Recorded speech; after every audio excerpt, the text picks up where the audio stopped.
तो राधे राधे क्लास आप सभी को। और आज हम बहुत दिन बाद एक लेक्चर के थ्रू मिल रहे हैं आपसे। और बीच में हमारे गैपिंग होने का, गैपिंग नहीं, शेड्यूल तो लेक्चर था ही हमारा।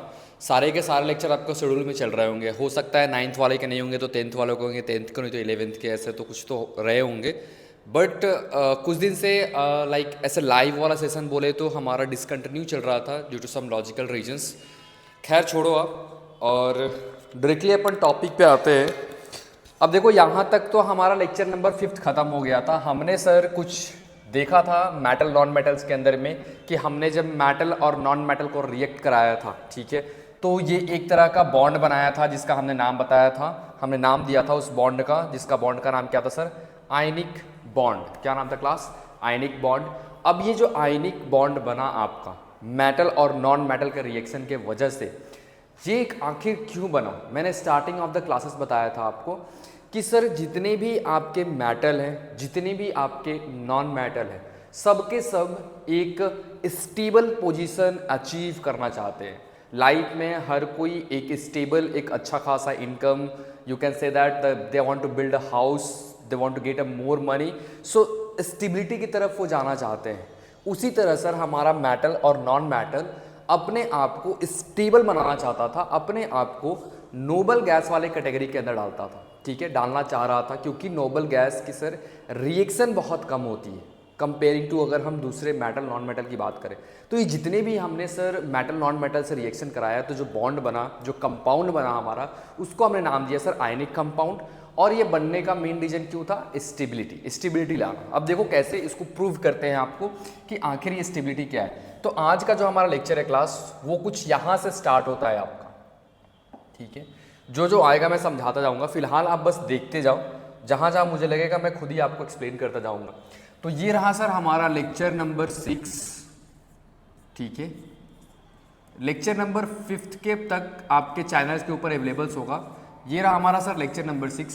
और आज के क्लास में जो हम स्टार्ट करने जा रहे हैं, जो हम पढ़ाई करेंगे, वो पढ़ाई करेंगे प्रॉपर्टीज ऑफ आयनिक कंपाउंड्स। ये आयनिक कंपाउंड कब बनता है मैंने बता भी दिया था आपको, जब मेटल प्लस नॉन मेटल ये क्या करते हैं सर? रिएक्ट करते हैं, तब जाके हमारा क्या बनता है? आयनिक कंपाउंड बनता है। हम प्रॉपर्टी के बारे में बात कर रहे हैं, मतलब इनकी फितरत के बारे में बात करेंगे। एक्चुअली ये किस टाइप से नेचर में बिहेव करते हैं। ये क्या सर बहुत ज़्यादा हार्ड होते हैं?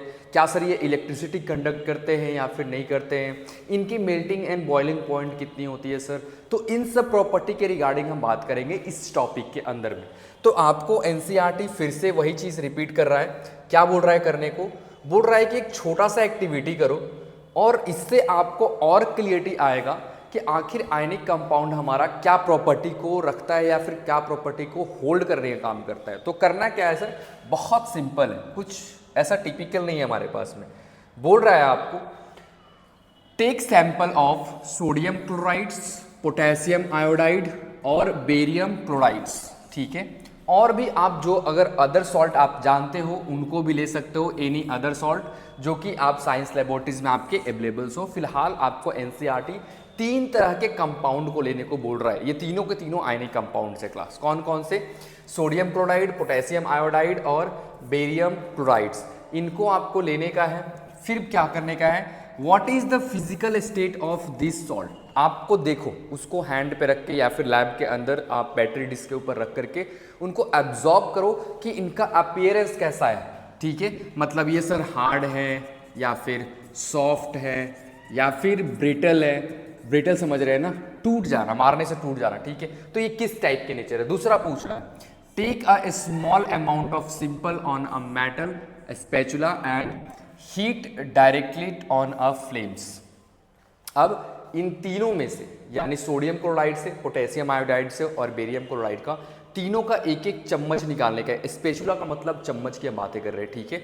1 स्पैचुला लेने को बोल रहा है, ठीक है। 1 सैंपल स्पैचुला लेने को बोल रहा है। तीनों का मेटल निकालो और यहाँ पे हमने बर्नर लगा दिया सर, या फिर हम कैंडल लगा देते हैं और इस स्पैचुला को इसके ऊपर लाते हैं। फिर हम देखते हैं कि आखिर ये तीनों मेटल रिएक्ट कैसे करेंगे। क्या मतलब सर रिएक्ट कैसे करेंगे? देखो, कुछ मेटल तो ऐसे होंगे जो कि बहुत जल्दी आग पकड़ लेंगे, कुछ मेटल आग नहीं पकड़ेंगे, कुछ मेटल का बॉइलिंग पॉइंट बहुत ज़्यादा हाई होगा। मतलब हमें नहीं पता सर, अभी हम करेंगे तो हमें पता लगेगा क्या होगा नहीं होगा। रिपीट विथ अदर सैंपल्स, आपके पास जितने भी सैंपल है सबसे उनसे वही सेम प्रोसीजर से निकालो, उनको अलग अलग फ्लेम के ऊपर रखो एक एक स्पैचुला, और नोट डाउन करो कि आखिर ये जो रिएक्शन है सर एक्सोथर्मिक है, एंडोथर्मिक है, हीट रिवॉल्व हो रहा है, हीट अब्जॉर्ब हो रहा है, या फिर रिएक्शन ही नहीं हो रहा है, उन चीज़ों को नोट करने का है। Fourth number, what did you absorb, did the sample impact any colour to the flames, do this compound melt. Question पूछ रहा है कि जब उसको तुमने स्पैचुला को उस कैंडल के ऊपर या फिर बर्नर के ऊपर लाए तो क्या कोई कलर के अंदर चेंज देखने को मिला क्या? जैसे कि डिजलिंग वाइट फ्लेम, जब हम मैग्नीशियम को बर्न किया था, जब मैग्नीशियम ऑक्साइड रिबन वाला केस याद करो, तो उस टाइम हमारा सर ये वाइट कलर का फ्लेम निकल रहा था। तो क्या इन तीनों मेटल को भी जब हम लेकर के आ रहे हैं तो क्या कोई कलर का प्रोडक्शन हो रहा है क्या, या फिर क्या ये मेटल मेल्ट कर रहे हैं क्या सर? ये दो क्वेश्चन आपसे पूछ रहा है, ठीक है। वो भी आपको हम लास्ट में जब देखो, एक तो काम होता है कि केमिस्ट्री में एक्सपेरिमेंट करते जाओ और चीज़ों को इलेबरेट करते जाओ। अब मैं तुम्हें एक्सपेरिमेंट यहाँ पे नहीं करा सकता, बट सारे के सारे एक्सपेरिमेंट समझा जरूर सकता कैसे कर रहे हैं, ठीक है। नेक्स्ट बोल रहा है, try to dissolve a sample in a water, petrol और कीरोसिन। तीन अलग अलग रीएजेंट के साथ उनको डिजोल्व करने की कोशिश करने का है। किनको डिजोल्व करने की कोशिश करने का क्लास? सोडियम, पोटेशियम और बेरियम को, इनको डिजोल्व करो। आर देट सॉल्युबल्स, तुमसे क्वेश्चन पूछा है, जब तुम उनको घुलाओगे तो क्या तुम्हें वो होमोजीनियस मिक्सचर टाइप के सॉल्युबिलिटी दिखेंगे क्या सर? तो वो क्वेश्चन का भी आंसर हम आगे देखेंगे सर यहाँ पे। Next, make a circuit as shown in a figure 8.3.8 and insert an electrodes into a solution of one salt. What did you absorb? Taste other salt with the sample in the same matter, यानी same manner की तरह करो, यानी कुल मिला के एक circuit बनाओ, ठीक है, और आप एक सॉल्यूशन बनाओ, सॉल्यूशन के अंदर आप मेटल को डालो। कौन कौन से मेटल सर? कौन कौन से compound? Sodium chloride, potassium chloride, barium iodide, इन सब को डालो आप। और डालने के बाद क्या आप नोट डाउन कर रहे हैं कि क्या इलेक्ट्रिसिटी फ्लो हो रही है क्या कंपाउंड से? आयनिक कंपाउंड से इलेक्ट्रिसिटी हो सकती है क्या सर? इसका भी आंसर देखेंगे कि क्या हम आयनिक कंपाउंड से इलेक्ट्रिसिटी को ट्रांसफर करा सकते हैं, या फिर क्या आयनिक कंपाउंड हमारा इलेक्ट्रिसिटी को कंडक्ट करता है। इन क्वेश्चन का भी आंसर देखेंगे। कि लास्ट क्वेश्चन आपसे पूछ रहा है, लास्ट क्वेश्चन क्या पूछ रहा है? What is your inference about the nature of these compounds after observing all these things, after observing all this things. एक फाइनल तुम कंक्लूजन लिख देना कि आपने क्या एब्जॉर्ब किया और आयनिक कंपाउंड का क्या प्रॉपर्टी है। तो हमने मान लिया कि सर हमने ये एक्टिविटी कर दिया है। अब हम जब आगे सारे एक्टिविटी को परफॉर्म करेंगे तो हम नोट डाउन करेंगे कि जितने भी हमने मेटल, जितने भी हमने सर आयनिक कंपाउंड लिए थे, जैसे कि NaCl, sodium chloride, LiCl, CaCl2, CaO या फिर MgCl, ये सारे के सारे क्या है आपके पास? मेटल सॉल्ट है। जब सर हमने इनको ट्राई किया, इनके बॉन्ड को ब्रेक करने का, इनको मैंने कोशिश किया कि इनको टूट जाए, Na अलग चला जाए, Cl अलग चला जाए, तो हमने नोटिस किया कि इनका बॉइलिंग पॉइंट और साथ ही साथ इनका मेल्टिंग पॉइंट दोनों के दोनों ही सर बहुत ही ज़्यादा है। क्यों क्लास? क्योंकि मैंने बताया था आपको कि जब मेटल और नॉन मेटल रिएक्ट कर रहे हैं सर, तो ये दोनों के दोनों किस प्रॉपर्टी को अटेंड करना चाह रहे हैं? ये दोनों के दोनों ही प्रॉपर्टी अटेंड करना चाह रहे हैं, नोबल गैस वाला। तो ऑलमोस्ट ये इतने स्ट्रॉन्ग बॉन्ड बना रहे हैं, इतने ज़्यादा स्ट्रॉन्ग बॉन्ड बना रहे हैं कि इस बॉन्ड को अगर आपको तोड़ना हुआ तो नॉर्मल टेम्परेचर पर आप इसको तोड़ नहीं सकते हो। नॉर्मली अगर हम बात करें क्लास, तो वाटर की हमारी बॉइलिंग पॉइंट होती है 100 डिग्री सेल्सियस, और जब हम यहाँ पे देख पा रहे हैं कि 1074 डिग्री सेल्सियस रिक्वायर्ड होगा हमें मेल्टिंग पॉइंट किसको मेल्ट करने के लिए? NaCl को, यानी वाटर से 10 गुना ज़्यादा टेम्परेचर इसको रिक्वायर्ड होगा, यानी खौलते पानी से भी ज़्यादा टेम्परेचर इसको रिक्वायर्ड होगा। फिर यहाँ पे आप देख पा रहे हो सबके सब बहुत हाई टेम्परेचर पे आप CaO को देखो, ठीक है, कैल्शियम ऑक्साइड को, ये कैल्शियम ऑक्साइड जो है आपके, इनको चाहिए होगा 2850, तो इनको कुल मिलाकर के इतने डिग्री टेम्परेचर की रिक्वायरमेंट होगी इनकी मेल्टिंग पॉइंट, यानी इनको बॉयल मेल्ट करने के लिए। उसी तरह से हमारे बॉइलिंग पॉइंट को भी जब हम अब्जॉर्ब करेंगे तो हम देखेंगे कि यहाँ पे इनको बॉइलिंग पॉइंट भी बहुत हाई है, यानी इनको अगर हमें बॉयल भी करना पड़े इस मेटल सॉल्ट को तो हमें काफ़ी ज़्यादा बॉयल करना, ज़्यादा टेम्परेचर देना पड़ेगा। अब कारण इसका समझो, कारण आपसे पूछेगा कि why ionic compound have high melting and boiling point? Because of the bond formation, क्योंकि ये बॉन्ड सर इतना ज़्यादा स्ट्रॉन्ग बना हुआ है कि इजीली इसको हम melting and boiling point normal जो होता है उससे हम सर बॉयल मेल्ट नहीं कर सकते। अब सोचो जरा कि तुम्हारे जो जिसमें तुम वाटर को गर्म करते हैं अपने घर के अंदर, वो 100 डिग्री सेल्सियस पे खौलने लगता, ठीक है। तो 1000 डिग्री सेल्सियस दोगे तो क्या वो जो बर्तन तुम्हारे पास है एल्युमिनियम, क्या वो टिक पाएगा क्या? नहीं सर, वो भी नहीं टिक पाएगा। तो हम इसको स्पेशल सिनेरियो के अंदर, लैब के अंदर ही इसको हम परफॉर्म कर सकते हैं, इस तरह के एक्टिविटीज़ को। घर पे तो ट्राई बिल्कुल भी नहीं करने का है आपको। नेक्स्ट, अब कुछ कंक्लूजन है सर यहाँ पे, कुछ जनरल प्रॉपर्टी। मैंने बोला था जो ऊपर हम एक्सपेरिमेंट करें, मैं तुम्हें एक्सपेरिमेंट नहीं कराऊंगा लेकिन समझा सब कुछ दूंगा। यहाँ पे आप समझते जाना एक बार हमने क्या क्या पढ़ाई किया। तो मैंने तुमसे बोला था कि फिजिकल प्रॉपर्टी बताने का है कि पहले उसको लो, ठीक है, किसको किसको sir, sodium chloride, barium chloride, इन सबको लेने का है और इनको हाथ पे रख के देखने का कि क्या ये हार्ड है, सॉफ्ट है, किस टाइप के हैं। तो जब उनको आप रख के देखोगे तो आप पाओगे, क्या पाओगे, देखो यहाँ पे आयनिक कंपाउंड्स आर सॉलिड। कैसे होते हैं सर? ये सॉलिड होते हैं एंड समवॉट हार्ड, ये बहुत ज़्यादा हार्ड रहेंगे। यानी दो स्टेटमेंट हमें मिला सर कि इनका जो फिजिकल प्रॉपर्टी है आयनिक कंपाउंड का, वो कैसा होता है सर? सॉलिड होते हैं और साथ ही साथ हार्ड होते हैं। अब क्यों होते हैं? Because of the strong force of attraction between this positive and negative ions. ये आयंस जो निगेटिव और पॉजिटिव आयंस प्रेजेंट है आपके NaCl के अंदर और अलग अलग सॉल्ट के अंदर, मेटल सॉल्ट के अंदर, इनके फोर्स ऑफ अट्रैक्शन बहुत ही ज़्यादा है, जिनके कारण ये कैसे होते हैं सर? हमारे हार्ड होते हैं और सॉलिड होते हैं। और साथ साथ क्या बोला है? This compounds are generally brittle and break into a piece when pressure is applied. अगर आप इनको ज़्यादा प्रेशर अप्लाई करते हो, बहुत ज़्यादा प्रेशर आपने अप्लाई किया, तो ये इतने हार्ड होते हैं सर कि ये अपने शेप को चेंज नहीं करेंगे। यानी इनके अंदर आपको डक्टिबिलिटी और मेलिएबिलिटी देखने को नहीं मिलेगा। तो क्या होगा सर? तो ये ब्रिटल हो जाएंगे। ब्रिटल का मतलब टूट जाना। अगर इनको ज़्यादा प्रेशराइज करने की कोशिश करोगे तो ये क्या कर जाएंगे सर? टूट जाएंगे नेचर के अंदर में।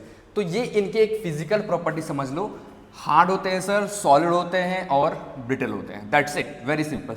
नेक्स्ट हम बात करते हैं class melting and boiling point की। मैंने बताया था कि आप अलग अलग टेम्परेचर पे उनको रख के देखो कैसे बॉयल कर पा रहे हैं, मेल्ट कर पा रहे हैं। तो हमने ऊपर देखा सर अभी कि मेल्टिंग और बॉइलिंग पॉइंट की हम बात करें तो आयनिक कंपाउंड के मेल्टिंग एंड बॉइलिंग पॉइंट कैसे होते हैं सर? हाई होते हैं। चाहे मेल्टिंग पॉइंट की बात करो चाहे बॉइलिंग पॉइंट की बात करो, दोनों के दोनों हाई मिलेंगे।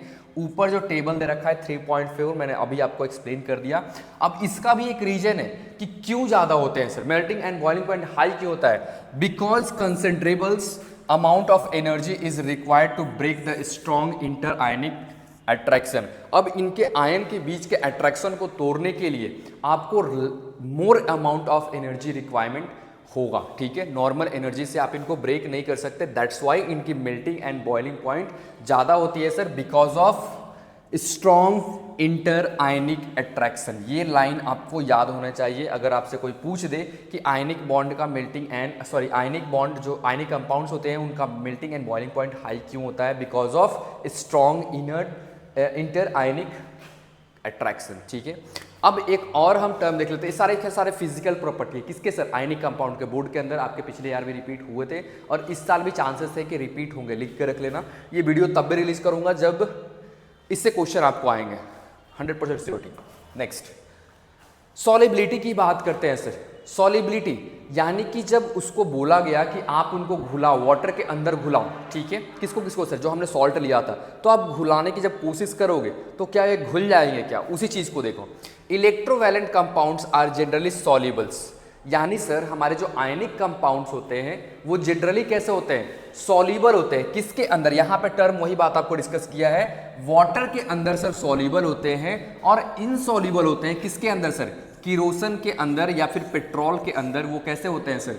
इनसॉल्युबल होते हैं। इस टर्म को भी आपको याद रखने का है कि हम आयनिक कंपाउंड को वाटर के अंदर तो सर घुला सकते हैं, बट जैसे हम बात करें सर अपने किरोसिन और पेट्रोल का, तो इनके अंदर घुलाना हमारे लिए पॉसिबल बिल्कुल भी नहीं है, ठीक है।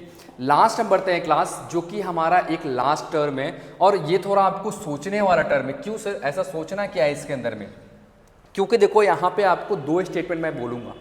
पहला स्टेटमेंट ये बोलूँगा कि जो आपके आयनिक कंपाउंड्स हैं वो इलेक्ट्रिसिटी कंडक्ट नहीं करते हैं, और दूसरा एक और स्टेटमेंट मैं बोलूँगा आपको कि ये जो आयनिक कंपाउंड है ये इलेक्ट्रिसिटी को कंडक्ट करते हैं।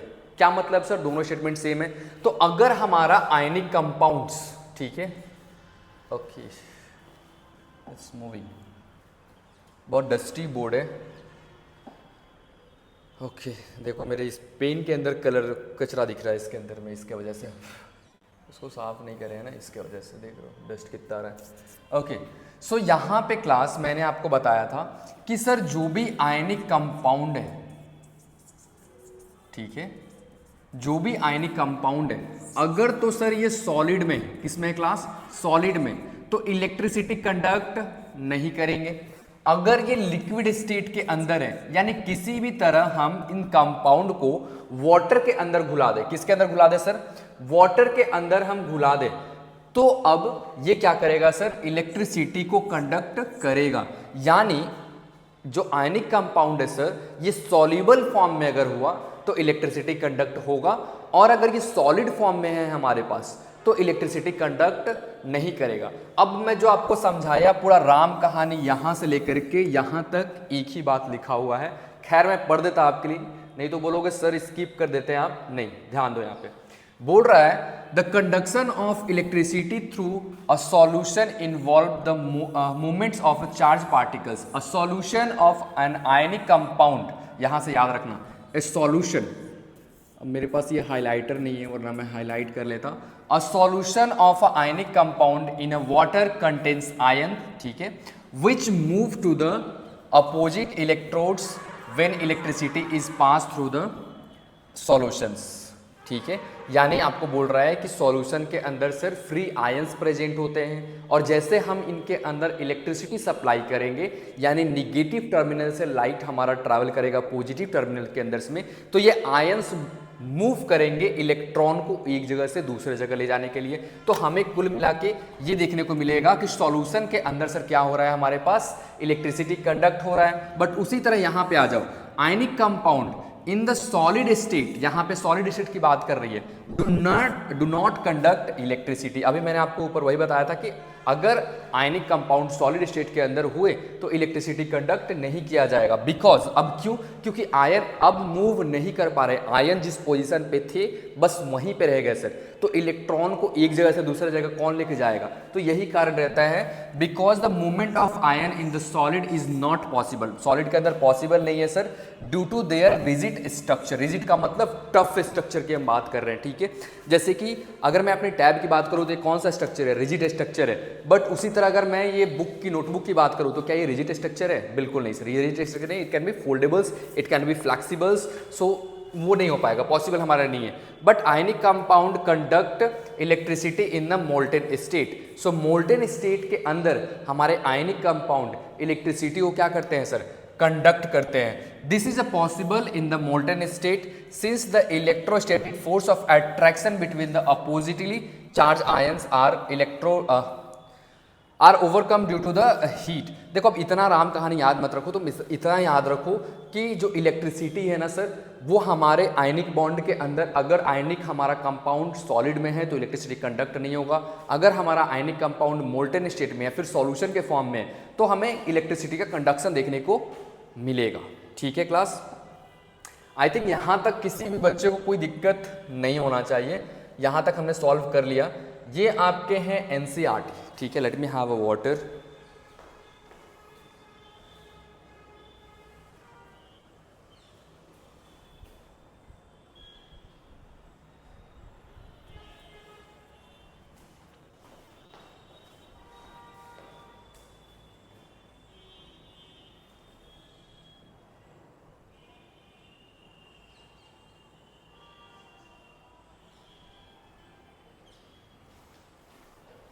ओके लास्ट में करूँगा, इसके बाद एक टॉपिक और आपका बचेगा, अकरेंस ऑफ मेटल, और हमारा पूरा चैप्टर खत्म। तो ये लेक्चर नंबर 6 है। अब देखो मैं क्या है ना कि मैं आपको चाहूँ तो ये उड़ाता जाऊँ पूरी तरह से, बट मैं लाइन बाय लाइन पढ़ा रहा ना, तो साथ साथ में ये जो एनसीईआरटी के क्वेश्चन है ये भी मैं सोच रहा हूँ आपको क्लियर कराता चलूँ। अब बोल रहा है एक सिंपल सा क्वेश्चन आपको, एनसीईआरटी क्या बोलता है, right the electron dot structure of sodium, oxygen and magnesium. Structure को लिखने का है, इलेक्ट्रॉन डॉट स्ट्रक्चर्स, तो आपको आउटर मोस्ट सेल याद होने चाहिए। अब इस क्वेश्चन को या तो मैं डायरेक्टली आपको सोडियम, Na, ऑक्सीजन mg। ये मुझे पता है कि इनके आउटर मोस्ट सेल के अंदर कितने इलेक्ट्रॉन है। मैं समझाने के लिए कि इस पैटर्न पे अगर आपका क्वेश्चन और आया, मान लो कि हमारे सोडियम की जगह कुछ और दिया हुआ है, तो कैसे आप सॉल्व करोगे। तो इस क्वेश्चन को सॉल्व करने के लिए हम थोड़ा ऊपर चल लेते हैं, ठीक है। ऊपर क्यों सर? क्योंकि मैं 12 बोलता एनसीईआरटी को जितनी बार पढ़ोगे उतना ही ज़्यादा आपके लिए एनसीईआरटी यूजफुल साबित होता है, ठीक है। तो चलो अब यहाँ पे मैं आपको समझाने की कोशिश करता। तो ऊपर हमारे 3 एलिमेंट गिवन थे आपको, ठीक है। यहाँ पे आपको तीनों के तीनों दिख रहे होंगे, ये 3 एलिमेंट है हमारे पास sir, sodium, oxygen and magnesium. तो क्लास मैंने बताया, oh shit, no it will come back, okay good. So sodium का अगर हम बात करें सर, Na की हम बात करें तो Na के आउटर मोस्ट सेल के अंदर कितने इलेक्ट्रॉन दिख रहे हैं सर हमें? 1 इलेक्ट्रॉन दिख रहे हैं। और 1 इलेक्ट्रॉन जब दिख रहा है तो ये जितने भी होते हैं आपको जो मेटल्स है, ये इलेक्ट्रॉन देने की टेंडेंसी रखते हैं। क्या रखते हैं सर? इलेक्ट्रॉन देने की टेंडेंसी रखते हैं, इसलिए इनके ऊपर प्लस चार्ज होता है। और उसी तरह सर जितने भी हमारे नॉन मेटल्स हैं, ठीक है, ये मैंने पिछले भी क्लास के अंदर आपको बता दिया था, ये इलेक्ट्रॉन को लेने की टेंडेंसी रखते हैं, ठीक है, इसलिए इनके ऊपर में माइनस चार्ज के लिए हम बात करते हैं। अब कितने इलेक्ट्रॉन दे रहे हैं, कितने इलेक्ट्रॉन ले रहे हैं, उसी के ऊपर में आप देखे वो कहीं पे Mg+2 का ऑप्शन दिख रहा है, यानी Mg के ऊपर में +2 इलेक्ट्रॉन, यानी 2 इलेक्ट्रॉन Mg दूसरे को दिया हुआ है अपने आप को स्टेबल करने के लिए। सर समझ नहीं आ रहा, थोड़ा सा सिंप्लीफाई फॉर्म में लेके आइए जो हमें समझ में आ जाए। बिल्कुल आगे उसी मुद्दे पे आ रहे हैं बस तुम्हारे पास। तो बोला तुम्हें इलेक्ट्रॉन डॉट स्ट्रक्चर बनाने के लिए, तो जो आप Na लिखोगे तो Na कितने इलेक्ट्रॉन दे रहा है? 1 इलेक्ट्रॉन दे रहा है सर, तो हम एक डॉट बनाएंगे इसके ऊपर में। उसी तरह सर जब हम ऑक्सीजन की बात करेंगे, आप इसके आंसर जब निकालोगे गूगल के थ्रू तो कुछ इस तरह से ही आपको देखने को मिलेगा, मैं ये चीज बता रहा। तो ये एक डॉट स्ट्रक्चर बन गया हमारा किसका? सोडियम का। उसी तरह सर अगर हम ऑक्सीजन की बात करें, जो ऑक्सीजन हमारे पास आता है नॉन मेटल के अंदर, और इसकी जब आउटर मोस्ट सेल के अंदर बात करेंगे तो कितने इलेक्ट्रॉन है? 6 इलेक्ट्रॉन है। तो अब तुम्हें 6 डॉट यहाँ बनाने का है, ठीक है, इस तरह के 6 डॉट बनाओगे आप, तो यहाँ पे ये आपका ऑक्सीजन का डॉट स्ट्रक्चर हो गया। उसी तरह सर मैग्नीशियम की हम बात करेंगे क्लासेस, तो मैग्नीशियम के ऊपर जब जाओगे तो यहाँ पे मैग्नीशियम के ऊपर में आपको 2 इलेक्ट्रॉन दिख रहे हैं, यानी 2 आउटर मोस्ट सेल के अंदर 2 इलेक्ट्रॉन दिख रहे हैं। तो यहाँ पे आपको 2 डॉट लाइक स्ट्रक्चर बनाने का है। ये तीनों आंसर आपके सामने में है, ठीक है, इस तरह लेके उतार देना, आपके आंसर वहाँ पे रेडी हो जाएंगे। कुछ और क्वेश्चन है वहाँ पे, और भी क्वेश्चन देख लेते हैं। क्वेश्चन क्या बोलता है? क्वेश्चन कोई क्वेश्चन नहीं छोड़ेंगे, जो चलते रहता है उसको लेकर चलेंगे सारे के सारे क्वेश्चंस को। तो सर फर्स्ट डॉट स्ट्रक्चर जो है हमने बना लिया, और हमें समझ भी आ गया कि किसी भी तरह और भी हमारे पास मेटल या फिर नॉन मेटल आते हैं तो हम कैसे उनके डॉट स्ट्रक्चर को मेंशन करेंगे। अब सर उसी तरह दूसरे नंबर क्वेश्चन में बोल रहा है, so the formation of N2O and MgO by the transfer of electron. अब वही सेम डॉट लाइक स्ट्रक्चर बनाओ, इलेक्ट्रॉन को ट्रांसफर करके दिखाओ। तो पहला हमारे पास क्या है, देख लो एक बार, लिख देता है यहाँ पे ताकि तुम्हारे लिए और भी इजी रहे। और दूसरा है हमारे पास Mg, ओके नहीं यहाँ नहीं लिखता, यहाँ पे लिखता है MgO, ओके। तो इसमें दिखाने का है हमें कि इलेक्ट्रॉन डॉट स्ट्रक्चर को, यानी इलेक्ट्रॉन ट्रांसफर को। तो अगेन इसी काम के लिए भी हम कहाँ चले जाएंगे सर? हम चले जाएंगे फिर से वही पोजीशन में। मैंने तो बोला था एग्जाम के अंदर इस चैप्टर में ये वाला जो पॉइंट है ना, ये बहुत ज़्यादा इंपॉर्टेंट है, क्योंकि सारे क्वेश्चन आपको इसी से बनते हैं। देखो 2 मिनट के अंदर अभी कैसे आपको समझ में आ जाएगा इलेक्ट्रॉन ट्रांसफर वाला स्ट्रक्चर। अच्छा जब हम ड्रॉ करेंगे ना क्लास, देखो यही वाला स्ट्रक्चर मैं आपके सामने बनाऊंगा अभी, जस्ट यही स्ट्रक्चर बनाऊंगा, ठीक है। बट वो क्या है ना, क्वेश्चन के फॉर्म यहाँ पे 2 आपको समझा रखा है, और बाकी एनसीईआरटी हमेशा क्वेश्चन इस तरह का क्वेश्चन पूछता ही है, तो बहुत सिंपल है, कुछ बड़ा दिक्कत नहीं है। पहला हमसे क्वेश्चन क्या पूछा गया है, यहाँ पे ध्यान दो, इसको हम इरेज कर लेते हैं ताकि हमें अच्छे से समझ में आ जाए। ओके, तो अब हम क्या करेंगे सर, हम बहुत सिंपल सा काम करते हैं। इस तरह के जब हमारे पास क्वेश्चन होते हैं तो हम स्टार्ट करते हैं क्वेश्चन नंबर फर्स्ट, और क्वेश्चन नंबर फर्स्ट के अंदर हम MgO के ऊपर दिखाते हैं कि कितने इलेक्ट्रॉन आए, कितने इलेक्ट्रॉन गए, और ये इलेक्ट्रॉन का ट्रांसफर आना जाना ये क्यों हो पाता है, बिकॉज ऑफ मेटल अपने आप को स्टेबल कंडीशन में लाना चाहता है, ठीक है। तो क्यों सर, क्योंकि ये एक इलेक्ट्रॉन दे दिया ना, तो अब इसके आउटर मोस्ट शेल के अंदर कितने इलेक्ट्रॉन बचे, 8, जो कि स्टेबल कंडीशन है। ये 2 देगा तो कितने बच जाएंगे, 8, तो ये स्टेबल कंडीशन में। उसी तरह से ये 3 दे देगा तो कितने बच जाएंगे, 8, तो ये स्टेबल कंडीशन में हो जाएगा सर। उसी तरह हमारे नॉन मेटल में ये 5 दे देगा तो कितने बच जाएंगे, 2, जो कि स्टेबल कंडीशन में है। 6 देगा तो कितने बच जाएंगे, 2, जो कि स्टेबल कंडीशन है। 7 दे देगा तो कितने बच जाएंगे, 2। तो इसी तरह सर हमारे मेटल नॉन मेटल का ये लेता है एक्चुअली, ठीक है। ये देने का काम नहीं करता है, लेने का काम करता है। तो अभी हम इतना दिमाग नहीं लगाएंगे, हम पहले क्वेश्चन की तरफ मूव करते हैं ताकि हमें और भी अच्छे से क्वेश्चन समझ में आ जाए। पहला क्वेश्चन, और इस क्वेश्चन को निपटाने का है, तो स्टार्ट करते हैं questions preparations. So first question, Mg के ऊपर में Mg के आउटर मोस्ट सेल को नीचे आपको लिखने का है। तो देखो ये रहा हमारा Mg वाला टर्म्स, ठीक है, और यही है आपको लिखने का है। किसी भी मेटल्स अगर आपको लिखते 2, 8 एंड 2, कितने आउटर मोस्ट सेल के अंदर इलेक्ट्रॉन है सर, 2 इलेक्ट्रॉन। उसी तरह सर उसके बगल में ही हम लिखेंगे ऑक्सीजन वाला केस। तो ये दिख रहा है सर हमारा ऑक्सीजन वाला केस। अब इसके आउटर मोस्ट सेल के अंदर कितने, 2 and 6, यानी 2 और 6, यानी 6 इलेक्ट्रॉन इसके पास हैं सर, और 2 और चले जाएंगे इसके पास, यानी ऑक्सीजन के पास, तो ऑक्सीजन भी स्टेबल।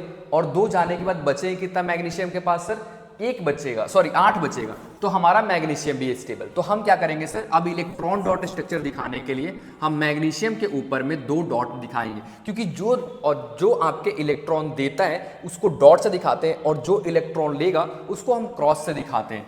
तो जब हम ऑक्सीजन लिखेंगे तो इसके पास कितने ऑलरेडी इलेक्ट्रॉन है क्लासेस, इसके पास सर ऑलरेडी 6 इलेक्ट्रॉन है, तो हमने 6 डॉट बना लिया, ठीक है, 6 डॉट बना लिया। अब ये 2 जो इलेक्ट्रॉन है ये ट्रांसफर हो जाएंगे किसके ऊपर सर, हमारे ये ट्रांसफर हो जाएंगे हमारे ऑक्सीजन के ऊपर में। तो ऑक्सीजन के ऊपर में कितने इलेक्ट्रॉन हो गए, 8, और मैग्नीशियम के ऊपर में 2 निकल गए। तो इसी तरह सर अब अगर हम नीचे लिखें तो हमारा कुल फॉर्मूला क्या हो जाएगा, 2+, क्योंकि 2 इलेक्ट्रॉन गया आपको, जो देता है उसको प्लस चार्ज लगाते हैं, और उसी तरह माइनस हम किसका चार्ज लगा लेंगे, 2- का चार्ज लगा लेंगे किसके ऊपर सर, हम ऑक्सीजन वाले के ऊपर में। तो ये हमारा कुल मिलाकर के एक डॉट स्ट्रक्चर बन के निकलता है। इसी तरह आप Na2 वाला जो डॉट स्ट्रक्चर था, Na2O, इनको भी आप बनाने के ट्राई करना, आपको सिमिलर प्रोसेस से ये भी आपके बन जाएंगे। क्यों नहीं बना रहे सर, क्योंकि आपको ऑलरेडी बुक के अंदर बना हुआ है, तो मैं नहीं चाहता कि बार बार एक ही क्वेश्चन को आप रिपीटेड फॉर्म में लाओ। एक लास्ट क्वेश्चन मैं आपका देख लेता, what are ionic compound present in, what are the ions present in this compound, ion किस तरह के आयन प्रेजेंट होते हैं इस कंपाउंड के अंदर। इसका क्वेश्चन का आंसर बहुत सिंपल सा है, देख करके आप लिख लोगे। Why do ionic compound have high melting point, because अभी बताया, because they have strong ionic force of attraction. इसी के वजह से इनकी मेल्टिंग एंड बॉइलिंग पॉइंट क्या होती है सर, हाई होती है। तो चलिए क्लास, अच्छा लगा आज की क्लास करके आपको, अगर कॉन्सेप्ट समझ में आया तो बेहतरीन, नहीं आया तो रिवाइंड फॉर्म में देखो एक बार, या फिर डाउट के फॉर्म में पूछ भी सकते हैं आप मेरे से क्वेश्चंस। और नेक्स्ट क्लास के अंदर हम अकरेंस ऑफ मेटल से आपके स्टार्ट करेंगे, यानी मेटल हमारे कहाँ पाए जाते हैं, कैसे पाए जाते हैं, उनका प्यूरिफिकेशन प्रोसेस कैसा है। तो ये भी हमारा 2 से 3 लेक्चर चलेगा आपको। तो मिलते हैं आपको नई वीडियो के अंदर और नए लेक्चर के अंदर। Till the point, Radhe Radhe सभी को।